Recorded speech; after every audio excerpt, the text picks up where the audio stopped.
నాన్న కథ చెప్పవా? ఈ పాడ్కాస్ట్ నచ్చితే లైక్ చేయండి, షేర్ చేయండి, సబ్స్క్రైబ్ చేయండి, ఫాలో అవ్వండి. మీరు వింటున్నారు kids stories in Telugu podcast by Sitaraman Reyash Krishna. మనం చెప్పుకునే కథలు ఏంటంటే తెనాలి రామలింగడి కథలు. రోజులాగే రాయలవారు సభకు విచ్చేశారు. సభలోనికి రాగానే సభికులంతా లేచి రాయలవారికి నమస్కారం చెప్పి కూర్చున్నారు. రాయలవారికి కొన్ని రోజుల నుండి మనసంతా అల్లకల్లోలంగా ఉంది. ఎప్పుడు ఏం చేసినా అందరు నన్ను పొగడ్తలతో ముంచెత్తుతూనే ఉన్నారు. వారికి నచ్చనిది కూడా, నేను ఏమి చేసినా కూడా వాళ్ళకు నచ్చకపోయినా కూడా వాళ్ళు నచ్చినట్టే నాకు చెప్తూ నా మెప్పు పొందడానికి నన్ను ఎలాగోలా పొగుడుతూనే ఉన్నారు. అబ్బా, ఈ పొగడ్తలు విని విని నాకు విసుగొచ్చేస్తుంది అని రాయలవారు మదన పడుతున్నారు. ఇక ఈరోజు కూడా సభికులు రాయలవారు చేసిన పనుల గురించి చెబుతూ రాయలవారిని ఒకటే పొగుడుతూనే ఉన్నారు. ఇవన్నీ వింటున్న రాయలవారికి కోపం వచ్చి విసురుగా లేచి తన అంతఃపురానికి వెళ్ళిపోయారు. అలా రాయలవారు కోపంగా వెళ్ళడం చూసిన సభికులు ఏం జరిగిందోనని భయపడ్డారు. ఆ తర్వాత మంత్రి గారు రాయలవారి దగ్గరికి వెళ్ళి విషయం తెలుసుకుని వచ్చి రామలింగడికి విషయం చెప్పి మీరు ఏదైనా చేసి రాయలవారి కోపాన్ని తగ్గించాలి అని చెబుతాడు మంత్రి గారు. రామలింగడు అదే విషయాన్ని ఆలోచిస్తూ మంత్రి గారు రేపు సభలో ఈ సమస్యకు పరిష్కారం చెబుతాను అని ఇంటికి వచ్చాడు. రామలింగడు తన తల్లితో, అమ్మ, పొగడ్తల కంటే విమర్శలు మేలు చేస్తుందని నువ్వు చెబుతూ ఉంటావు కదా, అది రాయలవారికి కూడా వర్తిస్తుందా అని అడుగుతాడు. అప్పుడు రామలింగడి తల్లి, నాన్న, పొగడ్తలు ఎవరైనా పొగుడుతూ ఉంటారు వాళ్ళ పని చేయించుకోవడం కోసం. అదే విమర్శిస్తే మన మంచి గురించి విమర్శించి మనలో తప్పు చెప్పిన వాడే అసలైన స్నేహితుడు అని చెప్తుంది. ఆహా, అలాగా అని అనుకుంటాడు. ఎవరికైనా ఇది వర్తిస్తుంది నాన్న, కానీ మహారాజు స్థానంలో ఉన్నారు కాబట్టి వారు ఈ పొగడ్తలకి విమర్శలకు అతీతంగా ఉండాలి. రెండింటిని పట్టించుకోకుండా ఉండగలిగినప్పుడే వారు ప్రశాంతంగా ఉండగలుగుతారు, రాజ్యపాలన చేయగలుగుతారు అని చెబుతుంది. అప్పుడు రామలింగడు అంతా బాగానే ఉంది, మరి ఈ విషయం రాయలవారికి ఎలా తెలియజేయాలి అని ఆలోచిస్తూ ఉన్నాడు. అప్పుడే ఒక ఆలోచన తట్టింది. వెంటనే మంత్రి గారి ఇంటికి వెళ్ళి రేపు ఏం చేయాలో చెప్పి ఇంటికి వచ్చి ప్రశాంతంగా నిద్రపోయాడు రామలింగడు. తర్వాతి రోజు రాయలవారు సభకు వచ్చారు. అప్పుడే భటుడు వచ్చి, మహారాజా, ఎవరో ఇద్దరు వ్యక్తులు వచ్చి రాయలవారే మా సమస్య తీర్చాలని బయట వేచి ఉన్నారు అని చెప్పగానే రాయలవారు సరే వారిని లోపలికి పంపండి అని ఆదేశిస్తాడు.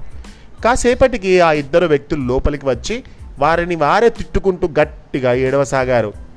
వారు అలాగే ఏడుస్తూ ఉండడంతో రాయలవారు, ఇక ఏడవడం ఆపితే మీ సమస్య ఏమిటో చెప్పండి, నేను తీర్చడానికి ప్రయత్నం చేస్తాను అని ఆజ్ఞాపిస్తాడు.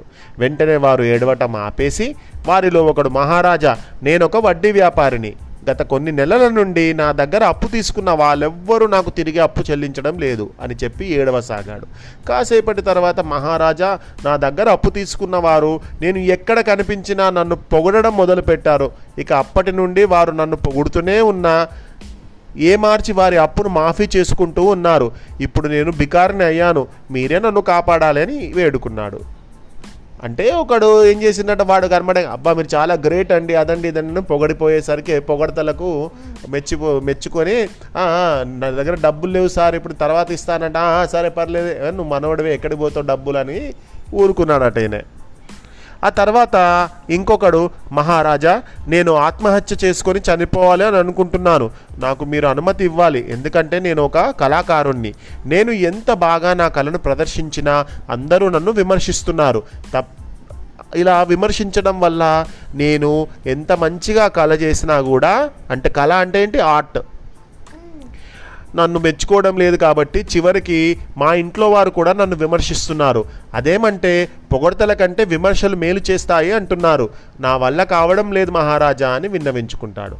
అప్పుడు రాయలవారు కొద్దిసేపు ఆలోచించి, మీ ఇద్దరి సమస్య ఒకటే కాబట్టి మీ ఇద్దరికి నేను చెప్పే పరిష్కారం ఒకటే, మీరు చేసే పని మీదనే దృష్టి పెట్టండి.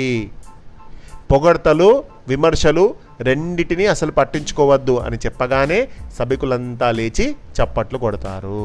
దానితో అప్పటి వరకు మదన పడుతున్న రాయలవారికి, అరే ఇదే కదా నా సమస్య, వీళ్ళిద్దరు వచ్చి నా నోటి నుండే నేను ఈ సమస్యను పరిష్కారం చెప్పగలిగాను, అంటే ఈ పరిష్కారాన్ని నేను ఎందుకు చేసుకోకూడదు, అంటే నేను కూడా పొగడ్తలకు పొంగిపోవద్దు, ఆ. విమర్శలకు కుంగిపోవద్దు. ఎవరైనా విమర్శిస్తే బాధపడద్దు, పొగిడితే ఆనందపడద్దు అని అనుకున్నాడు.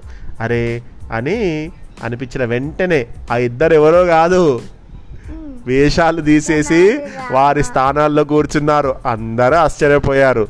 మరి ఎవరు చెప్పు ఆ ఇద్దరు? తెనాలి రామలింగుడు ఇంకా మంత్రి. ఎస్. ఈ పాడ్కాస్ట్ నచ్చితే లైక్ చేయండి, షేర్ చేయండి, సబ్స్క్రైబ్ చేయండి అండ్ ఫాలో అవ్వండి. బాయ్. బాయ్. బాగుంది.